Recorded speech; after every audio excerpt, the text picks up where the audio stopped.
Market വാച്ചിലേക്ക് സ്വാഗതം. വിപണി സ്ഥിരതയാർജിക്കുന്ന കാഴ്ചയാണ് നമ്മൾ കണ്ടുകൊണ്ടിരിക്കുന്നത്. കുറേയേറെ ഫലങ്ങൾ പുറത്തു വന്നു. എല്ലാം സമ്മിശ്രമായിരുന്നു എന്ന് തന്നെ പറയാം. മാത്രമല്ല, അടുത്ത ആഴ്ചത്തേക്ക് നോക്കുകയാണെങ്കിൽ ഫ്യൂച്ചേഴ്സ് ആൻഡ് ഓപ്ഷൻസിന്റെ എക്സ്പയറി അടുക്കുകയാണ്. വ്യാഴാഴ്ച, ബുധനാഴ്ച ദിവസം പൂജ വെപ്പിനോടനുബന്ധിച്ചുള്ള അവധിയാണ്.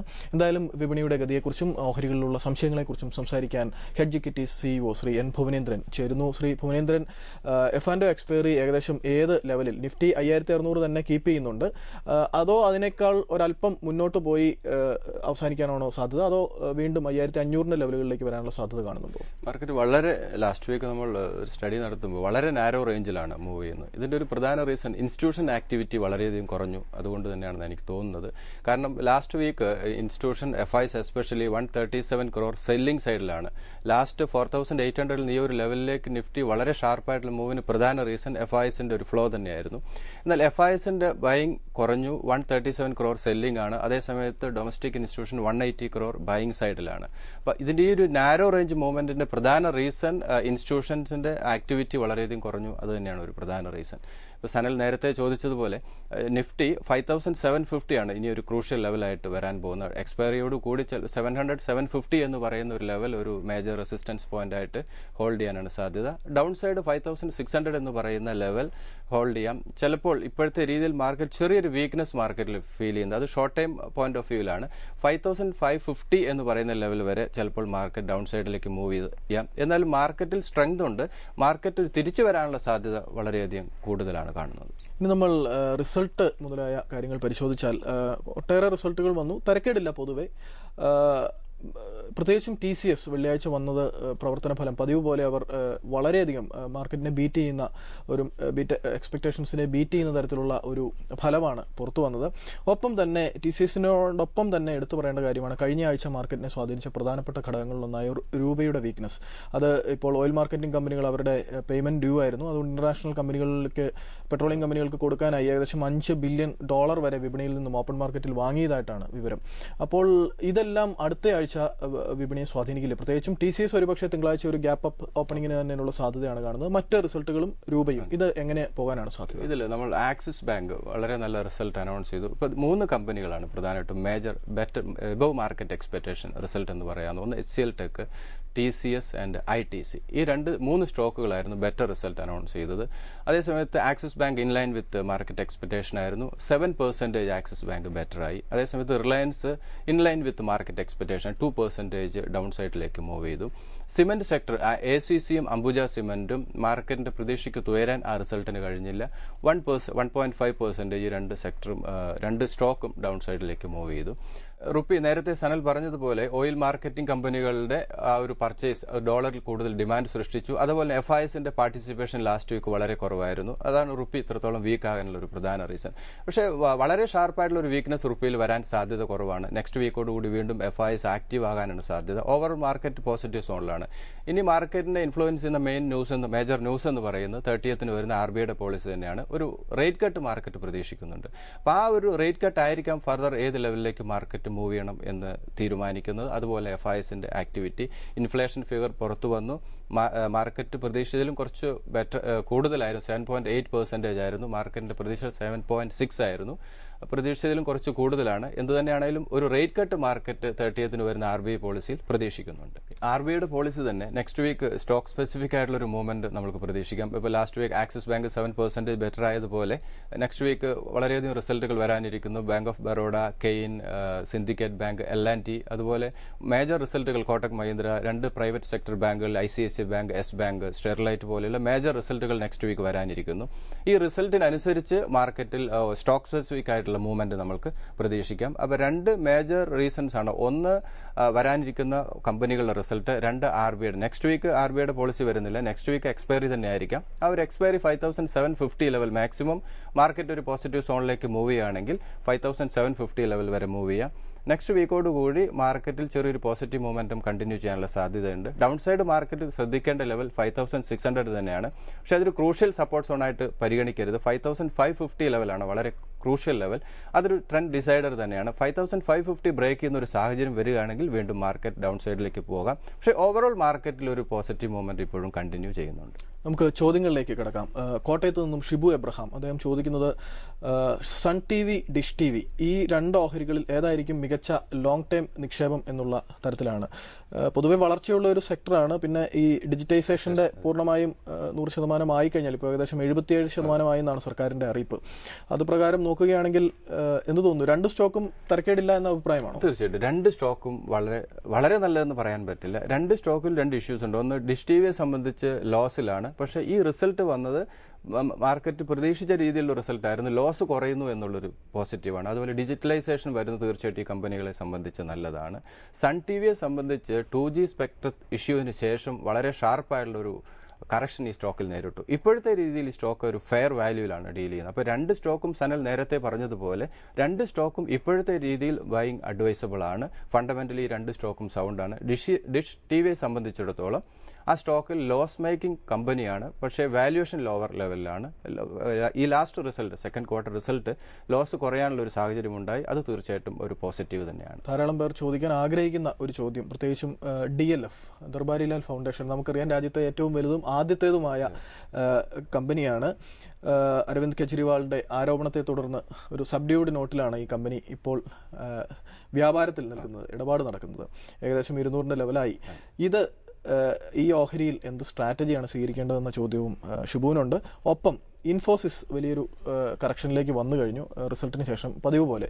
പക്ഷേ കഴിഞ്ഞ റിസൾട്ടിന് ശേഷം വലിയ ഒന്ന് ഇടിഞ്ഞുവെങ്കിലും വീണ്ടും തിരിച്ച് വന്നു നിൽക്കുകയായിരുന്നു. വീണ്ടും താഴത്തേക്ക് പോയിരിക്കുകയാണ്. ഏത് ലെവലിൽ എൻട്രി ചെയ്യാം എന്നതാണ് അദ്ദേഹത്തിന്റെ രണ്ടാമത്തെ ചോദ്യം. ഓക്കെ, ഇതിൽ DLF നമ്മൾ ലാസ്റ്റ് വീക്ക് ഡിസ്കസ് ചെയ്തതാണ്. ഓൾറെഡി ന്യൂസുകളൊക്കെ ഡിസ്കൗണ്ട് ചെയ്തു. വീണ്ടും ചില ആരോപണങ്ങൾ വന്നു. അതാണ് വീണ്ടും ഒരു കറക്ഷൻ നേരിടാനുള്ള ഒരു കാരണം. കുറച്ചുകൂടെ ഡൗൺ സൈഡിലേക്ക് മൂവ് ചെയ്യാനുള്ള സാധ്യതയുണ്ട്. അതുകൊണ്ട് ഈ സ്റ്റോക്കിന്റെ അടുത്ത കറക്ഷനോടുകൂടി ഈ സ്റ്റോക്കിൽ തീർച്ചയായിട്ടും ഇൻവെസ്റ്റ്മെന്റ് ബൈ അഡ്വൈസബിൾ ആണ്. DLFന്റെ ടെക്നിക്കൽ സപ്പോർട്ട് ലെവൽ എന്ന് പറയുന്നത് 191 ആണ് ഫസ്റ്റ് സപ്പോർട്ട് ലെവൽ. ദെൻ അത് ബ്രേക്ക് ആണ് 180. ഈ രണ്ട് ലെവൽ തീർച്ചയായിട്ടും വീണ്ടും മാർക്കറ്റിൽ കറക്ഷൻ സംഭവിക്കുകയാണെങ്കിൽ, ഈ സ്റ്റോക്കിൽ ഒരു കറക്ഷൻ സംഭവിക്കുകയാണെങ്കിൽ ഈ രണ്ട് ലെവൽ ഇൻവെസ്റ്റ്മെന്റ് ബൈ അഡ്വൈസബിൾ ആണ്. അതുപോലെ 226 ആണ് short time point of view സ്റ്റോക്കിൽ വരാവുന്ന ഒരു മേജർ റെസിസ്റ്റൻസ് ആണ്. ആ ഒരു level short time point of view ഒരു എക്സിറ്റ് പോയിന്റ് ആയിട്ട് വേണമെങ്കിലും പരിഗണിക്കാം. ദെൻ ഇൻഫോസിസ് ആണ്. ഇൻഫോസിസ് റിസൾട്ടിന് ശേഷം പലപ്പോഴും മാർക്കറ്റിന്റെ പ്രതീക്ഷയ്ക്കൊത്ത് റിസൾട്ടിന് ഉയരാൻ സാധിക്കാറില്ല. ആ റിസൾട്ടിന് ശേഷം വളരെ ഷാർപ്പായിട്ടുള്ള കറക്ഷൻ സംഭവിക്കുന്നുണ്ട്. എന്നാൽ ആ റിസൾട്ട് വന്ന് ആ ഒരു കൺസോൾട്ടേഷന് ശേഷം വീണ്ടും വളരെ ഷാർപ്പായിട്ടുള്ള റിക്കവറി സംഭവിക്കുന്നുണ്ട്. അപ്പോൾ ഇപ്പോഴത്തെ രീതിയിൽ 2310 ആണ് സ്റ്റോക്കിൽ ഇമ്മീഡിയറ്റ് വരാവുന്ന ഒരു സപ്പോർട്ട് ലെവൽ. ദെൻ 2249, 2250 എന്ന് പറയുന്ന ലെവൽ ഇദ്ദേഹത്തിന് വീണ്ടും ഒരു ബൈ അഡ്വൈസബിൾ ആണ്. 2550 മാർക്കറ്റിൽ ഒരു ഷാർപ്പ് കറക്ഷൻ, ദീപാവലിയോട് കൂടി ഒരു ബൗൺസ് ബാക്ക് മാർക്കറ്റിൽ വരികയാണെങ്കിൽ ഇൻഫോസിസ് 2550 ലെവൽ വരെ പോകാം. അത് അദ്ദേഹത്തിന് വേണമെങ്കിൽ short time point of view ഒരു പ്രോഫിറ്റ് ബുക്കിംഗ് ലെവലായിട്ട് പരിഗണിക്കാം. ഇദ്ദേഹത്തിന്റെ സ്റ്റോക്കുകൾ സൺ ടി വി, ഡിഷ് ടി വി, അതുപോലെ ഇൻഫോസിസ്, DLF ഫണ്ടമെന്റലി സ്റ്റോക്കുകളൊക്കെ തന്നെ വളരെ നല്ലതാണ്. അതുപോലെ വാല്യുവേഷൻ ലോവർ ലെവലിലാണ്. അടുത്തൊരു കറക്ഷനോടുകൂടി സ്റ്റോക്കുകളിലൊക്കെ തന്നെ ഒരു ഇൻവെസ്റ്റ്മെന്റ് ബൈ ഈ ലെവൽ വരുമ്പോൾ അഡ്വൈസബിൾ ആണ്. മാർക്കറ്റ് വാച്ചിൽ ഇനിയൊരു ഇടവേള. മാർക്കറ്റ് വാച്ച് തുടരുന്നു. ഓഹരി വിപണിയിൽ നിന്നും ഭിന്നമായ ഒരു ചോദ്യമാണ് ഇനി. പ്രദീപ് കുമാർ, അദ്ദേഹത്തിന്റെ ചോദ്യം ഈ ഗോൾഡിൽ ഒരു നിക്ഷേപ സംസ്കാരമായി തന്നെ വളർത്തിയെടുക്കാമോ എന്ന ചോദ്യമാണ്. വിപണിയിൽ നിന്നും വാങ്ങാവുന്ന ഈ ഗോൾഡ്, അത് കുട്ടി വളരുന്നതിനനുസരിച്ച് അതിൽ നിക്ഷേപം നടത്തിയാൽ കുട്ടിയുടെ വിവാഹം അല്ലെങ്കിൽ വലുതാവുമ്പോഴുള്ള ആവശ്യങ്ങൾക്ക് അത് വലിയൊരു സമ്പത്തായി തന്നെ മാറില്ലേ എന്നതാണ് അദ്ദേഹത്തിന്റെ ചോദ്യം. തീർച്ചയായിട്ടും വളരെ നല്ല ക്വസ്റ്റ്യൻ ആണ്. ഈ ഗോൾഡ് എന്ന് പറയുന്ന കൺസെപ്റ്റ് ഇപ്പോൾ ഈ ഗോൾഡ് ഇൻവെസ്റ്റ്മെന്റിൽ വന്നിരിക്കുന്ന ഒരു റെവല്യൂഷൻ, അതല്ലെങ്കിൽ വലിയൊരു മാറ്റം തന്നെയാണ്. ഈ ഗോൾഡ് ലോകത്ത് മുഴുവനും മാറ്റങ്ങൾ സംഭവിച്ചുകൊണ്ടിരിക്കുകയാണ് ഗോൾഡ് ഇൻവെസ്റ്റ്മെന്റിൽ. പ്രത്യേകിച്ച് യങ്സ്റ്റേഴ്സിനിടയിൽ ഗോൾഡ് ഓർണമെന്റ്സിനോടുള്ള താല്പര്യം കുറഞ്ഞു വരുന്നതായിട്ട് നമ്മൾ കാണുന്നു. അവരുടെ ഡ്രസ്സിനനുസരിച്ചുള്ള ഓർണമെന്റ്സിലേക്ക് മാറുന്നു. അതും ഗോൾഡ് അല്ല പ്രധാനമായിട്ടും അവർ ഉപയോഗിക്കുന്നത്. അപ്പോൾ അങ്ങനെ ആ സ്വർണ്ണ ജ്വല്ലറിയോടുള്ള ആ ഒരു ഭ്രമം കുറഞ്ഞു വരുന്നതായിട്ട് നമ്മൾ കാണുന്നുണ്ട്. എന്നാൽ സ്വർണ്ണത്തിന്റെ ഡിമാൻഡ് കൂടി വരുന്നുണ്ട്. ഇത് പറയുമ്പോൾ നമ്മൾ കുറച്ച് 10-40 വർഷം പുറകോട്ട് പോകുന്നത് നന്നായിരിക്കും. ഇപ്പോൾ ലിക്വിഡ് ക്യാഷ് നേരത്തെയൊക്കെ സൂക്ഷിച്ചിരുന്നത് നമ്മൾ ഫിസിക്കൽ ഫോമിലായിരുന്നു. ക്യാഷ് നമ്മളിലൊക്കെ അറിയാം, ചെറുപ്പകാലങ്ങളിൽ വലിയൊരു ഷെൽഫിലായിരുന്നു. വളരെയധികം നോട്ടുകെട്ടുകൾ കൂട്ടിവെക്കുക, ആവശ്യത്തിന് അത് ഉപയോഗിക്കുക എന്നുള്ളൊരു സിസ്റ്റമായിരുന്നു. അതിനുശേഷം ബാങ്കിങ് സിസ്റ്റം വളരെ പെർഫെക്റ്റ് ആകുകയും ബാങ്കിൽ പൈസ ഡെപ്പോസിറ്റ് ചെയ്യും. ആ ബാങ്കിൽ എത്ര പൈസ ഹോൾഡ് ചെയ്യുന്നു അത് പാസ്ബുക്ക് രൂപത്തിൽ നമുക്ക് മനസ്സിലാക്കാൻ പറ്റുന്ന രീതി, ഒരു ഡിമാറ്റ് ഫോമിലേക്ക് ഒരു ബാങ്കിങ് സിസ്റ്റം വരുന്നു. ആ ബാങ്കിങ് സിസ്റ്റം വീണ്ടും പെർഫെക്റ്റ് ആകുകയും ATM കാർഡ് വരികയും ATM ഏത് സമയത്ത് നമുക്ക് പൈസ എടുക്കാവുന്ന രീതിയിലേക്ക് കാര്യങ്ങൾ മാറുകയും ചെയ്തു. അതിനുശേഷം നമ്മൾക്കറിയാം ഷെയർ ട്രേഡിംഗ് ഡിമാറ്റ് രൂപത്തിലേക്ക് 97 കൂടി ഫിസിക്കൽ ഫോമിൽ നിന്നും ഇലക്ട്രോണിക്സ് രൂപത്തിലേക്ക് ഷെയർ സർട്ടിഫിക്കറ്റുകൾ മാറുക. അത് ആളുകൾക്ക് വളരെയധികം ഭയമായിരുന്നു ആദ്യ സമയത്തൊക്കെ. നമ്മൾക്ക് എപ്പോഴും ഷെയർ സർട്ടിഫിക്കറ്റ് കണ്ടുകൊണ്ടിരിക്കുക, അത് കാണുക, അത് ഡിമാറ്റ് ഫോമിലേക്ക് വരിക, നമ്മൾക്കുള്ള ഷെയർ സർട്ടിഫിക്കറ്റ് ഒരു സ്റ്റേറ്റ്മെന്റ് ആയിട്ട് വരിക, അതിനോടുള്ള വിശ്വാസക്കുറവൊക്കെ വളരെയധികം ഉണ്ടായിരുന്നു. ക്യാഷ് പോലെ തന്നെയായിരുന്നു. ബാങ്കിൽ ക്യാഷ് കിടക്കുന്നു, കണ്ടുകൊണ്ടിരിക്കുക, ഡെയിലി എണ്ണി നോക്കുക, വീണ്ടും തിരിച്ച് ഷെൽഫിൽ വയ്ക്കുക എന്നുള്ളൊരു സിസ്റ്റം നേരത്തെ നിലനിന്നിരുന്നു. എന്നാൽ അത് മാറി ബാങ്കിലേക്ക് ക്യാഷ് പോവുകയും ബാങ്കിങ് സിസ്റ്റം പെർഫെക്റ്റ് ആകുകയും ചെയ്തു. അതുപോലെ തന്നെയായിരുന്നു ആദ്യമായി ഈ ഇലക്ട്രോണിക്സ് മോഡലിലേക്ക് ഷെയർസ് വന്നപ്പോൾ ആളുകൾക്ക് വളരെയധികം ഭയമായിരുന്നു. ഇത് സൂക്ഷിക്കുന്നത് എങ്ങനെയാണ്? ഒരു കടലാസ് കഷ്ണം മാത്രമാണ് നമുക്ക് കിട്ടുന്നത്, ഇത്ര ഷെയർ ഹോൾഡ് ചെയ്യുന്നത്. അത് വലിയൊരു മാറ്റം തന്നെയായിരുന്നു. അത് ഇലക്ട്രോണിക്സ് മോഡലിലേക്ക് മാറി. അതിനുശേഷം നമുക്ക് 1 ഷെയറോ 2 ഷെയറോ മേടിക്കാവുന്ന ഒരു സിസ്റ്റം വന്നു. ഇതിൻ്റെ ഒരു അഡ്വാൻറ്റേജ് എന്ന് പറയുന്നത് ഷെയർ സർട്ടിഫിക്കറ്റ് നഷ്ടപ്പെട്ടു പോകുന്നില്ല, ചെതലരിച്ചു പോകുന്നില്ല, അതുപോലെ സിഗ്നേച്ചർ ഡിഫേഴ്സ് വരുന്നില്ല. അങ്ങനെ വളരെയധികം അഡ്വാൻറ്റേജ് ഇലക്ട്രോണിക്സ് മോഡലിലേക്ക് ഈ ഷെയർ സർട്ടിഫിക്കറ്റ് മാറുന്നതോടുകൂടി വന്നിരുന്നു. അതുപോലെ വലിയൊരു വിപ്ലവം തന്നെയാണ് ഇ ഗോൾഡ് എന്ന് പറയുന്നത്. ഇവിടെ എന്താണ്? ഇലക്ട്രോണിക്സ് മോഡിൽ ഗോൾഡ് സൂക്ഷിക്കുകയാണ്. നമ്മൾക്ക് പലപ്പോഴും അറിയാം, ഗോൾഡ് ഇൻവെസ്റ്റ്മെന്റിന് മേടിക്കുമ്പോൾ അത് തീർച്ചയായിട്ടും ഇ ഗോൾഡ് തന്നെ മേടിക്കണം. ഒരു ഓർണമെന്റ്സ് മേടിക്കുമ്പോൾ ഇതിനകത്ത് ഒന്ന് മാറ്റ് കുറയാണ്. ഇപ്പം നമ്മൾ ഒരു 10 വർഷം മുമ്പുള്ള ഗോൾഡ് ഒരു ജ്വല്ലറിയിൽ കൊണ്ട് കൊടുക്കുകയാണെങ്കിൽ നമ്മളോട് പറയും 18 കാരറ്റ് മാത്രമേ ഉള്ളൂ. ചിലപ്പോൾ 35% അതിനടുത്ത് നമുക്ക് ലോസ് സംഭവിക്കും. അപ്പോൾ ഗോൾഡിൽ വലിയ ഷാർപ്പായിട്ടുള്ള റിക്കവറി സംഭവിച്ചാലും നമ്മൾക്ക് ഗെയിൻ കിട്ടുന്നില്ല. അതുപോലെ തന്നെ പണിക്കൂലി, പോലെയുള്ള നഷ്ടങ്ങൾ നമുക്ക് സംഭവിക്കും. ജ്വല്ലറി ആയിട്ട് സൂക്ഷിക്കുമ്പോൾ ഫാഷൻ മാറുന്നു. അപ്പോൾ അതാണ് ജ്വല്ലറി ആയിട്ട് ഗോൾഡ് ഇൻവെസ്റ്റ്മെന്റ് വരുമ്പോൾ ഒരിക്കലും നമുക്ക് ലാഭം കിട്ടുന്നില്ല, നഷ്ടമാണ് സംഭവിക്കുന്നത്. ഇപ്പോൾ ഒരു മകൾ, അദ്ദേഹത്തിന്റെ ക്വസ്റ്റ്യൻ എന്ന് പറയുന്നത് മകളുടെ മാരേജിന് വേണ്ടിയാണ്. തീർച്ചയായിട്ടും സ്വർണം എന്ന് പറയുന്ന ആവശ്യത്തിന്, നമുക്കൊരു മാല അല്ലെങ്കിൽ മോതിരം അത് ആവശ്യത്തിന് ആവശ്യമാണ്. പക്ഷേ ഇൻവെസ്റ്റ്മെന്റ് ആംഗിളിൽ ഗോൾഡ് ഫിസിക്കൽ ഫോമിൽ അതല്ലെങ്കിൽ ഓർണമെന്റ്സ് ആയിട്ട് മേടിക്കുന്നത് ഒരിക്കലും ലാഭമല്ല. കാരണം വലിയ നഷ്ടമായിട്ട് നമുക്ക്, വൺസ് നമ്മളൊരു ഗോൾഡ് മേടിക്കുന്നു, കുറേ വർഷങ്ങൾ കഴിയുമ്പോൾ നമുക്കത് ഫാഷൻ മാറും. ആ ഫാഷൻ മാറി നമ്മൾ തിരിച്ചെടുക്കുമ്പോൾ ആ കൊടുക്കുമ്പോഴുണ്ടാകുന്ന നഷ്ടം, തിരിച്ചു മേടിക്കുമ്പോഴുണ്ടാകുന്ന നഷ്ടം, ഇത് വലിയൊരു നഷ്ടമാണ്. ഇതിൻ്റെ കാൽക്കുലേഷൻസ് വരുന്നില്ല. ഇത് പലപ്പോഴും സ്ത്രീകളാണ് അത് ഹാൻഡിൽ ചെയ്യുന്നത്. കുറേ സ്വർണം നമ്മൾ കൊണ്ട് കൊടുക്കുന്നു, അതിന് കൃത്യമായ തൂക്കത്തിന് നമുക്ക് തൂക്കം കൃത്യമായിരിക്കില്ല, അത്രയും സ്വർണം മേടിക്കുന്നു. അപ്പോൾ ഇവിടെ വലിയൊരു നഷ്ടം നമുക്ക് സംഭവിക്കുന്നുണ്ട്. ഇതിൻ്റെ കാൽക്കുലേഷൻ കൃത്യമായിട്ട് നടക്കുന്നില്ല എന്നുള്ളതാണ്. അപ്പോൾ അതുകൊണ്ട് ഒരിക്കലും ആവശ്യത്തിനുള്ള സ്വർണം മാത്രം നമ്മൾ ഓർണമെന്റ്സ് ആയിട്ട് മേടിക്കുക. ഇൻവെസ്റ്റ്മെന്റ് ആംഗിൾ വരുമ്പോൾ തീർച്ചയായിട്ടും ഇ ഗോൾഡ്, നമ്മൾ നേരത്തെ ഷെയർ സർട്ടിഫിക്കറ്റും ക്യാഷൊക്കെ സൂക്ഷിക്കുന്നത് പോലെ ഇ ഗോൾഡിലേക്ക് മാറുക എന്നുള്ളതാണ് ഇതിൻ്റെ ഒരു അഡ്വാൻറ്റേജ്. ഇപ്പോൾ ക്യാഷ് എത്ര വർഷം കഴിഞ്ഞാലും അതിനൊരു മാറ്റവും സംഭവിക്കുന്നില്ല. ഷെയർസിനും യാതൊരു മാറ്റവും ഇലക്ട്രോണിക്സ് മോഡിൽ സംഭവിക്കുന്നില്ല. എന്നാൽ ഫിസിക്കൽ ഫോമിൽ ക്യാഷ് വെച്ചാലും നമുക്കൊന്നും സംഭവിക്കില്ല. ഫിസിക്കൽ ഫോമിൽ ഷെയർ സർട്ടിഫിക്കറ്റ് കീപ്പ് ചെയ്താലും നമ്മൾക്കൊന്നും സംഭവിക്കുന്നില്ല. ഫിസിക്കൽ ഫോമിൽ ഗോൾഡ് സൂക്ഷിച്ചാൽ, ഓർണമെന്റ്സ് ആയിട്ട് സൂക്ഷിച്ചാൽ, നാളെ നമ്മളത് കൊടുക്കുമ്പോൾ വലിയൊരു ലോസ് നമ്മൾക്ക് സംഭവിക്കും. ഇപ്പോൾ ഒരു ഓർണമെന്റ് മേടിച്ച് നാളെ നമ്മൾ തിരിച്ചു കൊടുത്താൽ മിനിമം 20% നമുക്ക് ലോസ് വരും. അപ്പോൾ ഇതാണ് ഗോൾഡ്. ഒരിക്കലും ഇൻവെസ്റ്റ്മെന്റ് ആംഗിളിൽ നമ്മൾ ഒരിക്കലും ഇ ഗോൾഡ് മാത്രമേ ഇൻവെസ്റ്റ്മെന്റ് ആംഗിൾ നടത്താൻ പാടുള്ളൂ. അതേസമയത്ത് ആവശ്യത്തിന് വേണ്ട സ്വർണം നമ്മൾക്ക്. അത് പറയുമ്പോൾ ഇ ഗോൾഡ് എന്ന് പറയുന്ന അതിന്റെ ആ ഒരു സംവിധാനം ഇന്നും പലർക്കും അത് നമ്മുടെ ഓഹരി വിപണിയിൽ ഏതെങ്കിലും ഒരു ബ്രോക്കിംഗ് സ്ഥാപനത്തിൽ രജിസ്റ്റർ ചെയ്ത അല്ലെങ്കിൽ അതുമായി DP അക്കൗണ്ടുള്ള ആർക്കും വാങ്ങാവുന്നതാണ്. മാസം തോറും വാങ്ങിപ്പോകാം എന്നുള്ളതല്ലേ അതിന്റെ ഒരു അഡ്വൈസ്? തീർച്ചയായിട്ടും അതിന്റെ അഡ്വാൻറ്റേജ് എന്ന് പറയുന്നത് നമുക്ക് 1 ഗ്രാം വരെ മേടിക്കാം, അല്ലെങ്കിൽ 1/2 ഗ്രാം ETF ഉണ്ട്, അതുപോലെ ഇ ഗോൾഡ് ഉണ്ട്. ഇതിന്റെ ഒരു അഡ്വാൻറ്റേജ് ഒരു സിംഗിൾ ഫോണിൽ നമുക്ക് മേടിക്കാം, എവിടെ ഇരുന്ന് മേടിക്കാം. ഇതൊരു ഇന്റർനാഷണൽ മാർക്കറ്റ് ടെർമിനലിൽ തന്നെ നമുക്ക് ഇതിന്റെ റേറ്റ് കണ്ടുകൊണ്ട് ഇന്റർനാഷണൽ റേറ്റ് സെല് ചെയ്യുക എന്നുള്ളതാണ്. ഒരു മാല നമ്മൾ മേടിച്ചാൽ ചിലപ്പോൾ വേറൊരു ജ്വല്ലറിയിൽ കൊണ്ട് കൊടുത്താൽ, അതിനെ വ്യക്തമായി അതിനെ അനലൈസ് ചെയ്യാണ്, കൊണ്ട് കൊടുത്താൽ ചിലപ്പോൾ അതിന്റെ കാരറ്റ് കുറവാണെന്ന് പറയും, അതല്ലെങ്കിൽ അതിന് ചിലപ്പോൾ അവർ എടുക്കാത്തൊരു സാഹചര്യം. അപ്പം നമ്മൾ എന്ത് ഇൻവെസ്റ്റ്മെന്റിന് മേടിച്ചാലും അതിന് ലിക്വിഡിറ്റി വേണം. ലിക്വിഡിറ്റി എന്ന് പറഞ്ഞാൽ അതിന് ഇന്റർനാഷണൽ ഒരു അതോറിറ്റി വേണം അത് സെല്ലിങ്ങിന്. അപ്പോൾ അതാണ് റിയൽ ഇൻവെസ്റ്റ്മെന്റ് എന്ന് പറയുന്നത്. അതുകൊണ്ടാണ് ഇൻവെസ്റ്റ്മെന്റ് ആംഗിളിലാണെങ്കിൽ തീർച്ചയായിട്ടും ആ ഇൻവെസ്റ്റ്മെന്റ് ഈ ഗോൾഡിൽ തന്നെയാണ് നല്ലത്.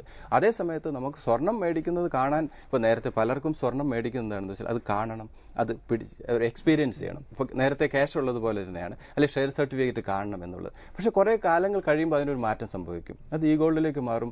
നമുക്ക് സൂക്ഷിച്ചു വെക്കാൻ എളുപ്പമാണ്. ലൈഫിന് വരെ ത്രെട്ടാണ് ഇന്ന് ഗോൾഡ് എന്ന് പറയുന്നത്, അല്ലേ? എത്രയോ ന്യൂസുകൾ നമ്മൾ കാണുന്നു. അപ്പോൾ അതുകൊണ്ട് ഇത് വളരെ സേഫാണ്, സൂക്ഷിച്ചു വെക്കാൻ വളരെ സേഫാണ്. 99.5% കാരറ്റ് ഉണ്ടാവും. ഇത് ഇപ്പോൾ നമ്മൾ നമുക്കത് തിരിച്ചെടുക്കുകയും ചെയ്യാം. ഏത് സമയത്ത് വേണമെങ്കിലും ഓർണമെന്റ്സ് ആയിട്ട് മാറ്റാനും സാധിക്കും. ഇന്ന് 916 ആണെങ്കിൽ നാളെ 5 വർഷം കഴിയുമ്പോൾ 935 ആയി കഴിഞ്ഞാൽ ഇന്നത്തെ വാല്യൂ ഒരിക്കലും നമ്മൾ ഇപ്പോൾ 18 കാരറ്റ് ഗോൾഡാണ് പലരും 10 വർഷം മുമ്പുള്ളത് 18 കാരറ്റ്. ഇന്ന് അത് കൊണ്ട് നമ്മൾ കൊടുക്കുമ്പോൾ നമുക്ക് 30% ലോസ് വരും. അതുപോലെ 916 എന്ന് പറയും നാളെ 930 925 വരുമ്പോൾ 916 എന്ന് പറയുന്നതിന്റെ വാല്യൂ തീർച്ചയായിട്ടും കുറയും. അതേസമയം ഈ ഗോൾഡിലുള്ള ഗോൾഡിന്റെ മാറ്റ് കുറയുന്നില്ല എന്നുള്ളതാണ് ഇതിൻ്റെ ഏറ്റവും വലിയ അഡ്വാൻറ്റേജ്. ഇദ്ദേഹത്തിൻ്റെ ക്വസ്റ്റ്യൻ വളരെ നല്ലതാണ്. പക്ഷേ ഇതൊരു ഫെമിലിയർ ആയിട്ടില്ല, ആളുകൾ ഇപ്പോഴും സംശയത്തോട് വീക്ഷിക്കുന്നു എന്നുള്ളതാണ്. പക്ഷേ ലോകത്ത് മുഴുവൻ മാറ്റം സംഭവിച്ചു, അതിൻ്റെ കൂടെ നമ്മൾ മാറുക എന്നുള്ളതാണ് ചെയ്യേണ്ടത്. നമ്മൾ മനസ്സിലാക്കണം, ഈ ഓർണമെന്റ്സ് നമ്മൾ മേടിക്കുമ്പോൾ നാളെ 5-6 വർഷം കഴിയുമ്പോൾ നമ്മൾ സെല്ല് ചെയ്യുമ്പോൾ നമുക്കുണ്ടാകുന്ന നഷ്ടം എത്രയാണെന്നൊരു ചെറിയ കാൽക്കുലേഷൻ നടത്തിയാൽ നമുക്ക് ഇതിനെക്കുറിച്ച് വ്യക്തമായ ഒരു ധാരണ കിട്ടും. തീർച്ചയായിട്ടും പുനേന്ദ്രൻ പറഞ്ഞതുപോലെ സ്വർണത്തിന്റെ കാര്യത്തിൽ അത് ഇപ്പോഴേ ചെറിയ പലതുള്ളി പെരുവെള്ളം എന്ന് പറഞ്ഞ പോലെ ഓരോ മാസവും ഓരോ ഗ്രാം ഈ ഗോൾഡ് വാങ്ങി വെച്ചാൽ ഒരുപക്ഷെ അത് നാളുകളിൽ വലിയ ഒരു 1 കിലോ സ്വർണമോ 2 കിലോ സ്വർണമോ ആ ലെവലിലേക്കൊക്കെ മാറാനുള്ള സാധ്യതയുണ്ട്. നമുക്ക് തിരികെ വരാം ഇടവേളയ്ക്ക് ശേഷം. മാർക്കറ്റ് വാച്ച് തുടരുന്നു. നമുക്ക് വിജയൻ പാലായിൽ നിന്നും അദ്ദേഹത്തിന്റെ സംശയങ്ങൾ നോക്കാം. ഓപ്റ്റോ സർക്യൂട്ട്സ് ഇന്ത്യ ലിമിറ്റഡ് 500 എണ്ണം വാങ്ങിയിട്ടുണ്ട്. 134 രൂപ 65 പൈസയിലാണ് വാങ്ങിയിരിക്കുന്നത്. പിന്നെ മറ്റ് ഓഹരികൾ call India, Biocon, L&T finance തുടങ്ങിയ ഓഹരികളുമുണ്ട്. ഓപ്റ്റോ സർക്യൂട്ട്സ് എന്താണ് സംഭവിച്ചത്? കാരണം വളരെ മികച്ച പ്രവർത്തന ഫലവും എപ്പോഴും ബോണസും എല്ലാം കൊടുത്ത് നിക്ഷേപകരുമായിട്ട് വളരെയധികം ഒരു സൗഹൃദ രീതിയിൽ പോകുന്ന ഒരു കമ്പനിയാണ് ബാംഗ്ലൂർ ആസ്ഥാനമായുള്ള ഓപ്റ്റോ സർക്യൂട്ട്സ്. എനിക്ക് തോന്നുന്നു ഓക്കെ, ഈ ഹൃദയത്തിന്റെ സ്റ്റെന്റ് അങ്ങനത്തെ വസ്തുക്കൾ നിർമ്മിക്കുന്ന കമ്പനിയാണ്. പക്ഷേ ഈയിടെ അത് വലുതായി താഴെ പോകുന്നതുണ്ട്. എന്താണ് സംഭവിച്ചത്? FIS അടുത്ത് ഒരു ദിവസം ബാസ്ക്കറ്റ് സെല്ലിംഗ് നടത്തിയതാണെന്നൊക്കെ അന്ന് വായിച്ചത് ഓർക്കുന്നു. ഏത് സ്റ്റോക്കിന്റെ സപ്പോർട്ട് എന്ന് പറയുന്നത് ഇൻസ്റ്റിറ്റ്യൂഷൻ സപ്പോർട്ട് അല്ലെ, അതിനൊരു ബൈയിങ് ഇൻട്രസ്റ്റ് വരണം. FISന്റെ ഒരു വലിയ സെല്ലിംഗ് വരുമ്പോൾ പല സ്റ്റോക്കുകളും നമ്മൾ എവറോൺ പല സ്റ്റോക്കുകളും നമ്മൾ കണ്ടതാണ് ഇങ്ങനെയുള്ള വലിയ സെല്ലിംഗ്. FISന്റെ ആ ഒരു സെല്ലിംഗ് വരുമ്പോൾ ഈ സ്റ്റോക്കുകൾ എത്ര ഫണ്ടമെന്റലി സൗണ്ട് ആണെങ്കിലും ഈ സ്റ്റോക്കിന്റെ വാല്യൂ നിശ്ചയിക്കുന്നത് പലപ്പോഴും ഡിമാൻഡ് ആൻഡ് സപ്ലൈ ആണ്. അപ്പോൾ ഒരു വലിയ സെല്ലിംഗ് പ്രഷർ വരുമ്പോൾ ആ സ്റ്റോക്ക് ലോവർ ലെവലിലേക്ക് പോകുന്നു. അതാണ് ഇപ്പോൾ ഈ സ്റ്റോക്കിൽ സംഭവിച്ചത്. ഫണ്ടമെന്റലി ഈ സ്റ്റോക്ക് വളരെ സൗണ്ട് തന്നെയാണ്. ഇപ്പോഴത്തെ രീതിയിൽ ഇൻവെസ്റ്റ്മെന്റ് അഡ്വൈസബിൾ ആണ് ഈ സ്റ്റോക്കിൽ. ഈ സ്റ്റോക്കിൽ സപ്പോർട്ട് എന്ന് പറയുന്നത് 120 and 115 രണ്ട് സപ്പോർട്ട് ലെവലാണ്. 141 ആണ് ഈ സ്റ്റോക്കിൽ ഇമ്മീഡിയറ്റ് വരാവുന്ന റെസിസ്റ്റൻസ്. ദെൻ അദ്ദേഹത്തിന്റെ കോൾ ഇന്ത്യ ആണ്. കോൾ ഇന്ത്യ ഫണ്ടമെന്റലി വളരെ സൗണ്ട് ആയിട്ടുള്ള സ്റ്റോക്ക് തന്നെയാണ്. 346 and 335 രണ്ട് സപ്പോർട്ട് ലെവലാണ്. ടെക്നിക്കലി നെക്സ്റ്റ് വീക്ക് മാർക്കറ്റിൽ ചെറിയൊരു കറക്ഷൻ സംഭവിക്കുകയാണെങ്കിൽ 346 ലെവൽ ബ്രേക്ക് ചെയ്യാനുള്ള സാധ്യത കുറവാണ്. 346 ലെവൽ ഫസ്റ്റ് എൻട്രി ലെവലായിട്ട് തന്നെ നമുക്ക് പരിഗണിക്കാം. 386 ആണ് short time point of view ഒരു പ്രോഫിറ്റ് ബുക്കിംഗ് ആയിട്ട് നമുക്ക് പരിഗണിക്കാവുന്നത്. ദെൻ ബയോകോൺ ആണ്. 255 and 243 രണ്ട് സപ്പോർട്ട് ലെവലാണ്. 300 ആണ് ഈ സ്റ്റോക്കിൽ ഇമ്മീഡിയറ്റ് വരാവുന്ന റെസിസ്റ്റൻസ്. 300 ലെവലും ദീപാവലിയോട് കൂടി 300 ലെവലിലേക്ക് മൂവ് ചെയ്യുകയാണെങ്കിൽ തീർച്ചയായിട്ടും ആ ഒരു ലെവൽ ഒരു short time point of view ഒരു എക്സിറ്റ് പോയിന്റ് ആയിട്ട് പരിഗണിക്കാം. ദെൻ ഒരു റീ എൻട്രി സ്ട്രാറ്റജി ആയിരിക്കും നല്ലത്. ഫണ്ടമെന്റലി സൗണ്ട് തന്നെയാണ് ബയോകോൺ. ദെൻ L&T ഫിനാൻസ് ആണ്. L&T ഫിനാൻസ് വളരെ ഷാർപ്പായിട്ടുള്ള ഒരു പുൾ ബാക്ക് ഉണ്ടായി. 42 ലെവൽ വരെ വന്നിരുന്നു. ഇപ്പോഴത്തെ രീതിയിൽ സേഫ് എൻട്രി എന്ന് പറയുന്ന ലെവൽ ഒരു 45-44 ലെവൽ തന്നെയാണ് സേഫ് എൻട്രി ആയിട്ട് നമുക്ക് പരിഗണിക്കാവുന്നത്. 47 ആണ് ഇമ്മീഡിയറ്റ് ഒരു സപ്പോർട്ട് ലെവലായിട്ട് ഹോൾഡ് ചെയ്യുന്നത്. 64 മാർക്കറ്റിൽ വളരെ ഷാർപ്പായിട്ടുള്ള ഒരു റിക്കവറി സംഭവിച്ചാൽ 64 ലെവൽ വരെ പോകാനുള്ള സ്ട്രെങ്ത് L&T ഫിനാൻസിനുണ്ട്. ഇപ്പോഴത്തെ രീതിയിൽ ഡൗൺ സൈഡ് റിസ്ക് സ്റ്റോക്കിൽ കുറവാണ്. പലപ്പോഴും market watch L&T finance recommend ചെയ്യുന്നതാണ്. ഡൗൺ സൈഡ് റിസ്ക് ഈ സ്റ്റോക്കിൽ വളരെയധികം കുറവാണ്. ഈ സ്റ്റോക്കുകളെല്ലാം തന്നെ ഫണ്ടമെന്റലി സൗണ്ടാണ്. L&T ഫിനാൻസ് അതിന്റെ IPO വിലയായ 52 നിന്നും ഉയർന്നാണ് ഇപ്പോൾ വ്യാപാരം നടക്കുന്നത്. പക്ഷേ വലിയ കടൽ പോലെ അതിൻ്റെ ഷെയറിന്റെ എണ്ണം, ഇക്വിറ്റിയുടെ എണ്ണം വളരെ കൂടുതലാണെന്ന് തോന്നുന്നു. അതുകൊണ്ട് ഓരോ രൂപ അനങ്ങാനും ബുദ്ധിമുട്ടുള്ള ഒരു ഓഹരി ആയിരിക്കാം. എങ്കിലും ബാങ്കിംഗ് ലൈസൻസ് എല്ലാം കിട്ടുമ്പോൾ വലിയൊരു മുന്നേറ്റം പ്രതീക്ഷിക്കുന്നുണ്ട് പൊതുവെ മാർക്കറ്റ്. ഇവിടെ ചോദ്യം ഉയരുന്നത് ബയോകോണിന്റെ കാര്യത്തിലാണ്. ബയോകോൺ ഈ കിരൺ മജുംദാർ ഷാ ആണല്ലോ അതിന്റെ ഇന്ത്യയിലെ തന്നെ ബയോടെക്നോളജിയുടെ ഏറ്റവും ഒരു പ്രൊപ്പൗണ്ടറായിട്ട് അറിയപ്പെടുന്ന ഒരു ലേഡിയാണ്. ബാംഗ്ലൂർ ആസ്ഥാനമായുള്ള കമ്പനിയാണ്. പക്ഷേ ബയോകോണിനെ സംബന്ധിച്ച് ഇപ്പോൾ ഓറൽ ഇൻസുലിൻ പോലെയുള്ള ഗുളികകൾ വന്നെങ്കിൽ പോലും ഓഹരി വിപണിയിൽ വളരെയധികം മച്ച് ഹൈപ്ഡ് ആയിട്ടുള്ള ഒരു കമ്പനിയായിട്ടാണ് എപ്പോഴും ബയോകോണിനെ പലപ്പോഴും കണ്ടിട്ടുള്ളത്. അതിനനുസരിച്ച് ഒരു ഡെലിവർ ചെയ്തതായിട്ട് കാണുന്നില്ല. അതേസമയം നമുക്കറിയാം സൺഫാർമ പോലെയുള്ള അല്ലെങ്കിൽ മറ്റ് ചില ഫാർമ കമ്പനികൾ, ഒക്കാട് പോലെയുള്ള കമ്പനികൾ ഇതിനിടയിൽ വലിയ മുന്നേറ്റങ്ങൾ നടത്തുകയും ചെയ്തു. എന്ത് തോന്നുന്നു ഈ കാര്യത്തിൽ? അല്ല, അത് കറക്റ്റാണ്. ഞാൻ ഇത് സെയിം ആൻസർ തന്നെയാണ് ഇതിനും. ഒരു ബൈയിങ് ഇൻട്രസ്റ്റ് നമ്മൾക്ക് ഫാർമ സെക്ടറിലൊക്കെ തന്നെ വളരെ ഷാർപ്പായിട്ടുള്ള മൂവ് സംഭവിച്ചപ്പോഴും ഈ സ്റ്റോക്കിൽ യാതൊരു മൂവ്മെന്റും വരാം വെച്ചാൽ ഇൻസ്റ്റിറ്റ്യൂഷൻ സപ്പോർട്ട് ഈ സ്റ്റോക്കിൽ കുറവാണ്. എനിക്ക് തോന്നുന്നു അതായിരിക്കാം ഈ സ്റ്റോക്കിന്റെ ഇപ്പോഴും ലോവർ ലെവലിൽ മൂവ് ചെയ്യുന്നത്. പക്ഷേ ഈ സ്റ്റോക്ക് ഫണ്ടമെന്റലി സൗണ്ടാണ്. ഡൗൺ സൈഡ് റിസ്ക് കുറവാണ്. ലാസ്റ്റ് 2 years ആയിട്ട് ഈ സ്റ്റോക്ക് യാതൊരു റിട്ടേൺ ഇൻവെസ്റ്റേഴ്സിന് കൊടുത്തില്ല. സത്യം തന്നെയാണ്. ഇതിന്റെ ഒരു പ്രധാന റീസൺ എന്ന് പറഞ്ഞാൽ സ്റ്റോക്ക് മാർക്കറ്റിൽ വളരെയധികം ബൈയിങ് ഇൻട്രസ്റ്റ് വരികയാണെങ്കിൽ മാത്രമേ പല മോശം സ്റ്റോക്കുകളും വളരെ ഹയർ ലെവലിലേക്ക് മൂവ് ചെയ്യുന്നത് നമ്മൾ കണ്ടിട്ടുണ്ട്. അതിന് പല റീസൺസ് ഉണ്ട്. അത് നമുക്കിപ്പോൾ ഡിസ്കസ് ചെയ്യാൻ പറ്റില്ല. അതുപോലെ ഏതെങ്കിലും കാലത്ത് ഏതെങ്കിലും ഒരു ഗ്രൂപ്പ് അല്ലെങ്കിൽ ഒരു ഇൻസ്റ്റിറ്റ്യൂഷൻ ഈ സ്റ്റോക്കിൽ ഒരു താല്പര്യം കാണിക്കും എന്ന് നമുക്ക് പ്രതീക്ഷിക്കാം. അതുവരെ പേഷ്യൻസ് കാണിക്കുക എന്നുള്ളത്. ബയോകോണിന് പകരം ഒരു ഫാർമ ഓഹരി നിർദ്ദേശിക്കാനുണ്ടോ? ബയോകോണിന് പകരം സൺഫാർമ നല്ലതാണ്. അതുപോലെ തന്നെ വോക്കാർഡ് ഇപ്പോൾ വളരെയധികം ഹയർ ലെവലിലേക്ക് മൂവ് ചെയ്തു. സിപ്ല വളരെ മാർക്കറ്റ് വാച്ച് പലപ്പോഴും റെക്കമെൻഡ് ചെയ്യുന്ന സിപ്ലയൊക്കെ തന്നെ വളരെ ബയോകോണിന് പകരം എന്ന് നമുക്ക് പറയാൻ പറ്റില്ല. ഏത് സ്റ്റോക്ക് ഏത് സമയത്ത് മൂവ് ചെയ്യും എന്ന് പറയാൻ പറ്റില്ല. ഇപ്പോൾ സിപ്ല അല്ലെങ്കിൽ വോക്കാർഡ് നമ്മൾ എടുത്താൽ വാല്യുവേഷൻ വളരെയധികം ഹയർ ലെവലിലാണ് ഇപ്പോഴത്തെ രീതിയിൽ. ബയോടെക്നോളജി കമ്പനിയുമല്ല. അതേ സമയത്ത് നമ്മൾക്ക് ബയോകോൺ എടുക്കുകയാണെങ്കിൽ വാല്യുവേഷൻ വളരെ ലോവർ ലെവലിലാണ്. റിസ്ക് ഈ സ്റ്റോക്കിൽ വളരെയധികം കുറവാണ്. അത് പേഷ്യൻസോട് കൂടി സ്റ്റോക്ക് മേടിക്കുക, ഹോൾഡ് ചെയ്യുക എന്നുള്ളത് തന്നെയാണ് നല്ലത്. എന്താണ് ഒരു final word? Finally next week market ചെറിയ കറക്ഷനുള്ള സാധ്യത, ചെറിയ മൈനർ കറക്ഷൻ സംഭവിക്കാം. ഓവറോൾ മാർക്കറ്റിന് സ്ട്രെങ്ത് ഫീൽ ചെയ്യുന്നുണ്ട്. ഞാൻ നേരത്തെ പറഞ്ഞു 5600 ഒരു സപ്പോർട്ട് സോണാണ്. പക്ഷേ അതൊരു ട്രെൻഡ് ഡിസൈഡർ അല്ല. 5550 എന്ന് പറയുന്ന ലെവൽ വളരെ ക്ലോസ് ആയിട്ട് വാച്ച് ചെയ്യുക. അപ് ടു 5600 വരെ, 5550 വരെ ബൈങ് സൈഡിൽ നിൽക്കുക എന്നുള്ളത് തന്നെയാണ് നല്ലത്. നെക്സ്റ്റ് വീക്ക് എക്സ്പയറി ആണ്. 5700 to 750, 760 വരെ അപ്സൈഡ് മൂവ് ചെയ്യാനുള്ളൊരു സാധ്യതയുണ്ട്. നന്ദി ശ്രീ ഭുവനേന്ദ്രൻ. മാർക്കറ്റിനെ സംബന്ധിച്ച് പ്രത്യേകിച്ചും വ്യാഴാഴ്ചത്തെ F&O എക്സ്പയറി അത് 5750 വരെ ഒരു ചെറിയ കറക്ഷന് ശേഷം തിങ്കൾ ചൊവ്വ ദിവസങ്ങളിൽ കിട്ടിയേക്കാം. ബുധനാഴ്ച അവധിയാണ്. നേരത്തെ സൂചിപ്പിച്ചതുപോലെ ഒട്ടേറെ റിസൾട്ടുകൾ പ്രത്യേകിച്ചും അടുത്തയാഴ്ച വരാനുണ്ട്. TCS വളരെ മികച്ച ഒരു മുന്നേറ്റം തിങ്കളാഴ്ച മുതൽ കാഴ്ചവെച്ചേക്കുമെന്ന് പ്രതീക്ഷിക്കുന്നു, നല്ല റിസൾട്ടിന്റെ പിൻബലത്തിൽ. ഒപ്പം 30-ാം തീയതി വരാനിരിക്കുന്ന റിസർവ് ബാങ്കിന്റെ വായ്പാ നയം വളരെ നിർണായകമായേക്കും. പ്രത്യേകിച്ചും ബാങ്കിംഗ് ഓഹരികളും റിയൽ എസ്റ്റേറ്റ് മേഖലയും എല്ലാം ആകാംക്ഷാപൂർവ്വം കാത്തിരിക്കുന്നത് ഒരു റേറ്റ് കട്ടാണ്. പ്രത്യേകിച്ച് മുഖ്യ ബാങ്ക് നിരക്കായ റീപ്പോ നിരക്കിൽ ഒരു 0.5% ഒരു കുറവ് വരുത്തിയേക്കും എന്നുള്ള പ്രതീക്ഷ പൊതുവെ വിപണിക്കുണ്ട്. അടുത്ത ആഴ്ച കാണാം. നന്ദി, നമസ്കാരം.